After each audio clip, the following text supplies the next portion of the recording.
Je ne te permets pas de me vous voyez. Enfin, je ne me permets pas de me tutoyer. Ça suffira. Ça va, ça suffira.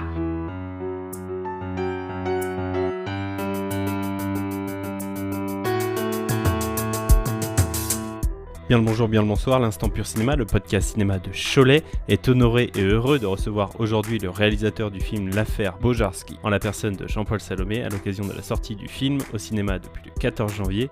Jean-Paul, bonjour, comment vas-tu ? Très bien, très très bien. Merci de m'accueillir. Merci à toi de m'accorder de ton temps. Comment elle naît cette envie, cette idée de raconter l'histoire vraie de Jan Bojarski ? Comment ce projet se retrouve-t-il entre tes mains ? Totalement par hasard, parce que moi je ne connaissais rien de cet homme, j'avais jamais entendu parler de Bojarski. Et c'est un producteur avec qui j'avais travaillé sur La Daronne, Jean-Baptiste Dupont, qui un jour me dit, voilà, je pense qu'il y a une histoire qui pourrait t'intéresser, est-ce que tu connais ce personnage? Je lui dis non. Et donc à partir de là, il m'a donné accès à tout un fonds de documentation qu'il avait réussi à collecter et qui allait de coupures de presse à des archives, des images d'archives, à des brevets, des photos, des images d'actualité, enfin, et des interviews, les minutes du procès, les interrogatoires. Enfin, il y avait vraiment plein de choses un peu dans tous les sens. Et en me plongeant dans toute cette documentation-là que tout de suite j'ai saisi qu'il y avait un personnage incroyable, une force de romanesque, et que ça m'a attiré, quoi. Voilà.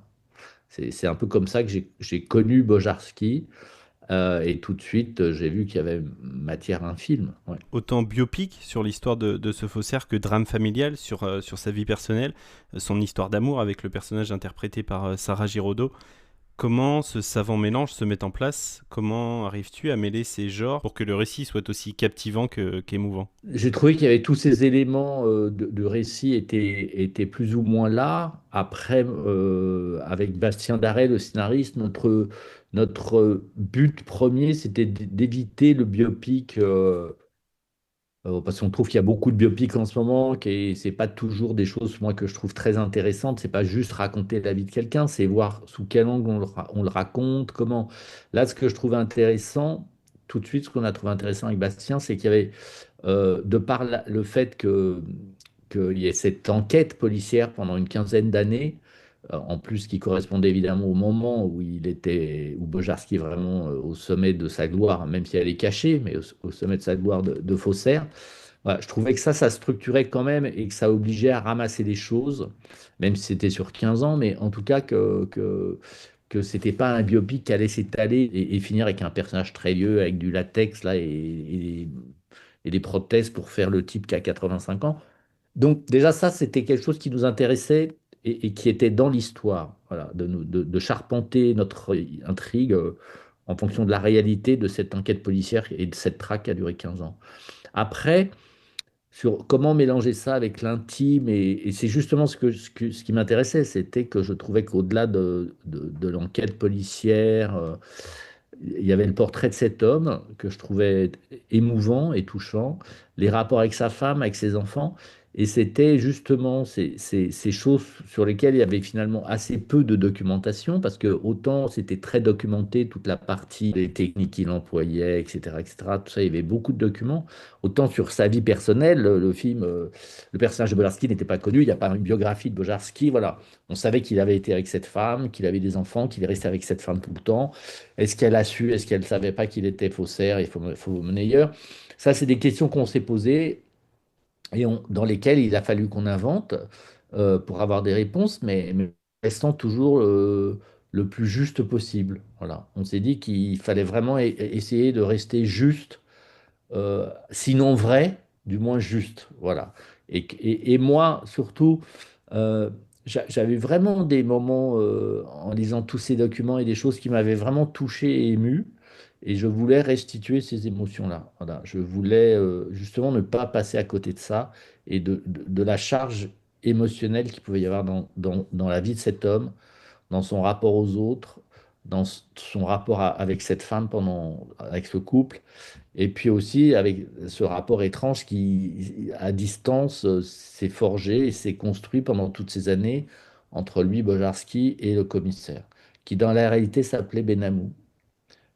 Voilà, et c'était, voilà, on a aussi tenu à que toutes ces histoires puissent bien s'imbriquer les unes dans les autres. Ouais.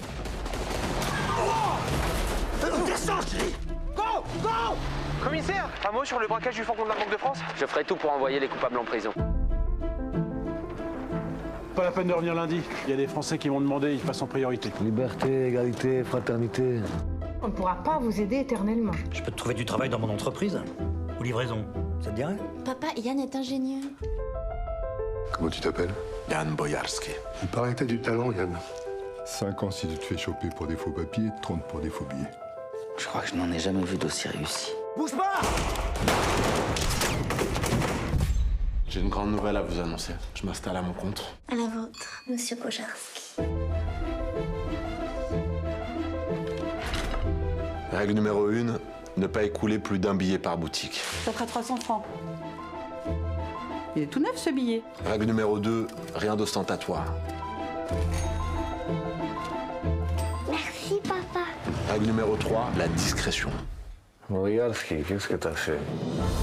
Contrôle d'identité. Vos papiers, s'il vous plaît. Ouvrez votre valise. Je peux t'aider? Tu me caches quelque chose. Avec le mois dernier, on en a encore détecté plus de 2000. Vous savez combien ça nous coûte? Tu joues à quoi, Suzanne? Je veux savoir avec qui je vis. T'as déjà perdu tes amis, tu veux aussi perdre tes enfants? Dis-moi ce que tu fabriques vraiment ici. À la Banque de France, ils sont sur le cul. Ils n'étaient pas censés être infalsifiables. Police! Ça prendra le temps que ça prendra, mais je vais vous arrêter. Quand j'en aurai assez, j'arrêterai de moi-même. Non, vous n'arrêterez jamais, parce que vous ne faites pas ça pour l'argent. Justement, donc l'histoire s'étend sur une quinzaine d'années. Comment on fait le choix de raconter ce qu'on veut raconter, d'éluder également certaines parties? Voilà, comment ces choix se mettent-ils en place? Bah, ça, c'était déjà en se disant, voilà, on fait un film qui va pas durer 3 heures, on va faire un film qui va arriver 2 heures, à l'arrivée, le film fait 2h08, pas partir dans un truc où ça va durer des heures non plus, et puis voir qu'est-ce qui est une forme de rigueur quand même. C'est-à-dire qu'en même temps, rester dans un récit policier, donc ce qui induit une tension, qui induit une sorte d'une intrigue tendue, des rapports, voilà, où c'est pas une chronique, même si finalement le film est une chronique policière, vu qu'il s'étale et que c'est des moments qu'on a pris comme ça. Mais c'était avoir ça à l'esprit, quoi. C'est-à-dire rester dans la tension d'un polar, d'un thriller, et en même temps être dans le thriller psychologique. C'est-à-dire, en même temps, il fallait contracter les choses pour rester dans une durée de 2 heures et avoir une tension dramatique. Et en même temps, il ne fallait pas avoir peur de mettre de l'émotion, ce qui veut dire par moment de ralentir un peu le rythme de l'action et tout ça pour que les personnages vivent, existent aussi, et que ce soit pas tout le temps une course à l'échelle, enfin, se courir les uns après les autres, quoi, une traque, voilà. C'était tout ça qui était finalement assez compliqué, mais qu'on a géré dès l'écriture, en tout cas. C'est quelque chose qui a été réfléchi très tôt au moment de l'écriture. C'est pas quelque chose qu'on a dû arranger au montage après, quoi. C'est pas un truc qu'on s'est retrouvé avec un film qui faisait 3 heures. Il a fallu couper plein de trucs. Et après, le film était plus long et on a coupé quand même encore des choses. Mais il y avait pas on n'a jamais eu de problème de montage, de compréhension. Non, le rythme était déjà là au niveau du scénario. C'est quelle difficulté et peut-être même quel combat de réaliser un film qui se passe post-Seconde Guerre mondiale, tant dans les décors que dans l'ambiance et les costumes? Bah, la première difficulté, c'est de convaincre les financiers, quoi. Parce que avant que le film existe, ça a été compliqué, les gens étaient hésitants, parce que justement, tout ce que tu viens de dire, le fait de faire un film en costume, d'époque, sur une époque qui a été quand même si finalement, nous, les gens résumaient le truc un peu trop facilement en disant, mais le film se passe pendant la guerre. Ce qui est faux, c'est les 3 premières minutes se passent pendant l'occupation et ensuite c'est après-guerre, justement. Et ça, c'est une époque qui finalement n'est pas tant montrée que ça dans le cinéma français. L'époque années 50, 60, jusqu'à la fin des années 60, ce qui est la durée, l'époque sur laquelle toute l'action se déroule. Finalement, il n'y a pas tant de films que ça sur cette époque-là. Mais c'est un film d'époque avec reconstitution. Et ça, les gens étaient assez frileux, quoi. Voilà. Et puis, je pense qu'il y avait le fait que le film coûte un peu cher au début. Après, on a dû faire attention et le film a coûté moins cher que ce qu'on pensait au début. Mais en tout cas, il y a eu une équation qui ne se faisait pas bien. Et ce qui fait que le film en production était compliqué à monter. Et que pendant un an, le film s'arrêtait, repartait. On ne savait pas trop si ça allait finir par se faire. Et ensuite, c'est quand il y a eu les deux producteurs se sont regroupés, Florence Gasto et Bertrand Fèvre. On s'est dit, voilà ce qu'on aura comme argent et on n'arrivera pas à avoir plus. Donc ça sert à rien de rêver et tout. Là, du coup, il y a eu un principe de réalité. Et à partir de là, les choses se sont mises vraiment en route. Alors, du coup, on a dû refaire un peu de travail sur le scénario, resimplifier des fois des choses où il y avait des scènes, des fois où il y avait plus de figurants, Parce que le problème du film, dans sa fabrication, c'est que c'est un film d'abord qui se passe sur 20 ans. Donc, il y a beaucoup, beaucoup de décors, il y a beaucoup de personnages. Il y avait aussi sentir le temps qui passe, ce qui veut dire changer l'aspect des comédiens, les cheveux, même si c'est pas des vieillissements énormes, mais c'était quand même des choses assez subtiles. Et tout ça, c'est du temps et c'est de l'argent à l'arrivée. Donc, il a fallu prendre des décisions artistiques assez draconiennes et assez fortes, qui sur le moment m'ont paru un peu douloureuses, mais qui finalement, je pense, ont servi plus le film. Ouais, ça nous a obligés à aller à l'essentiel et à être très rigoureux dans ce qu'on voulait faire. Le film dépeint le personnage de Reda comme quelqu'un de presque solitaire malgré sa vie de famille, quelqu'un qui aime s'isoler pour travailler, pour réfléchir. C'est un aspect du personnage intéressant. Comment elle naît et comment elle résonne en toi, cette caractérisation? C'est justement quelque chose qui m'a touché beaucoup dans la réalité de ce personnage.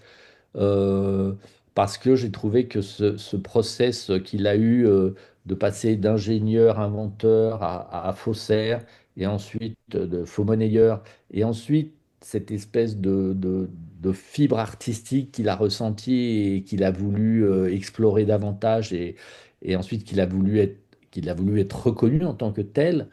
euh, Finalement, c'est assez proche de la vie d'un cinéaste, quelque part. Et c'est vrai que c'est des choses, en plus dans la solitude, dans le rapport aux autres, le rapport même à ses proches, comment on fait vivre cette passion aux gens qui vous entourent, même si là, évidemment, c'est une passion très particulière, d'être fumé, mais sa manière de la vivre, je la comprenais. Ouais, je la comprenais. Et non seulement je la comprenais, mais j'ai toujours été persuadé et sûr de moi de pouvoir la transmettre au spectateur. C'est-à-dire qu'il y avait une émotion que je ressentais et que je me sentais capable de transmettre en images. C'est ça qui m'a vraiment guidé et qui, même dans les moments difficiles où le film était compromis, m'a toujours donné l'envie d'avancer. C'est que j'étais sûr au fond de moi que j'arriverais à faire partager ça avec les spectateurs. Je me suis pas trompé visiblement et ça c'est formidable. Mais voilà, parce que d'ailleurs le film, aujourd'hui c'est le jour où le film passe le cap d'1 million d'entrées, quand Mais même. ouais, merveilleux. Félicitations, On bravo. est sûr qu'aujourd'hui on passe 1 million d'entrées. Voilà. Donc c'est une journée marquée d'une pierre blanche et qui est plutôt sympa. Et pour le film, personne, il y a même un mois et demi, ne pensait ça. Voilà. Enfin, tout le monde savait que le film était réussi et que le film touchait les gens. Voilà. Le film était réussi parce qu'il touchait les gens. Voilà. Donc cette émotion-là, c'est quelque chose qui était dans les chromosomes de cette histoire depuis le début. Et vraiment, ce à quoi je tenais le plus, c'était ça. C'est pour ça que quand il y a eu ces problèmes un peu de production et ces trucs de budget, etc., je me disais toujours, mais bon, finalement, c'est pas grave de ne pas avoir tous les trains que je voulais avoir, toutes les voitures ou toute la figuration. Le principal, c'était de trouver, de préserver les moments où l'émotion devait être là, quoi. Place à la séquence express. Assurez-vous, Madame Bourdelle, c'est français, c'est la police française.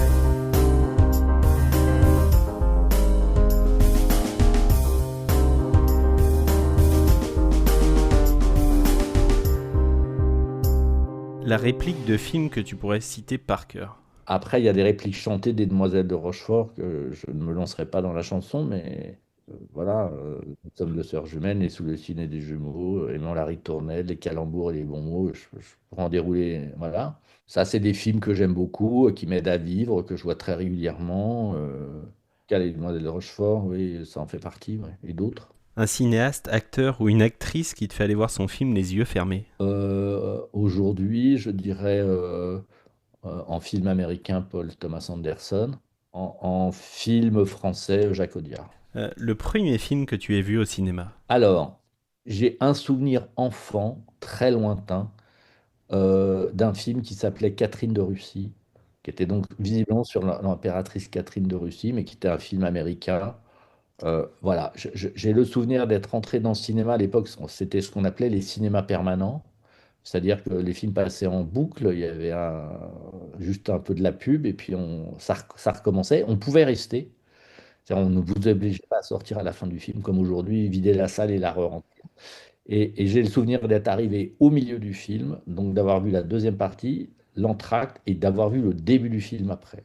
Voilà, ça c'est mon souvenir le plus lointain de cinéma que j'ai. Un film que tu aurais aimé découvrir sur grand écran plutôt que chez toi? Les Enchaînés d'Hitchcock, Notorious. J'ai découvert beaucoup de tous ces films-là à la télévision, au ciné-club de Claude Jean-Philippe. Moi j'habitais en région parisienne, en grande banlieue, donc j'avais pas accès à la cinémathèque, et à l'époque tous ces films-là ne passaient plus au cinéma. Enfin voilà. Donc tout ce cinéma, autant j'ai découvert tous les films à partir des années 70 dans des salles de cinéma, des films populaires, américains, français et autres. J'allais les voir au cinéma. Et ça, j'ai découvert beaucoup de choses dans des cinémas, les cinémas de périphérie, de banlieue parisienne.